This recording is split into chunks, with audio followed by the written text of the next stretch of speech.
নীলা নামের এক মেয়ের টাকা বাঁচানোর ব্যাপক বুদ্ধি ছিল। প্রতি সপ্তাহেই সে বাজারে যেত আর দারুণ দাম দর করে পুরো বাজার কাঁপিয়ে দিত। বাজারে ঢুকতেই সে একটু থেমে চারদিকে সব দোকান একবার চোখ বুলিয়ে দেখত। সব দোকানদার নীলাকে দেখে খুব ভয় পেত।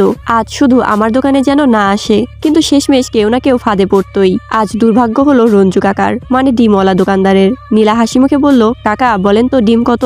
রঞ্জু কাকা সোজা দাম না বলে নীলার বয়ফ্রেন্ড মাইকের প্রশংসা করতে শুরু করলো। তিনি বললেন, বাবা আপনি খুব সুন্দর আর দেখতে মনে হয় অনেক ধনী। মাইক গর্ব করে বলল, আমি তো সবচেয়ে দামি ডিম নেব। মাইকের কথা শুনে নীলা তাকে হালকা চিমটি কাটলো। তারপরে একটা টুল টেনে বসে পড়লো। তার মুখে সেই ভয়ঙ্কর আত্মবিশ্বাসী হাসি। দোকানদার বুঝে গেলেন আজ রক্ষা নেই। রঞ্জু কাকা তাড়াতাড়ি বললেন, যত খুশি নিন, কিন্তু এক একটা ডিম 5 টাকা। নীলা তখন তার আলটিমেট মোল ভাবের অস্ত্র বের করলো। এটা মূলত মিথ্যে ধরার মেশিন। নীলা জিজ্ঞেস করলো, সত্যি বলুন আসল দাম কত?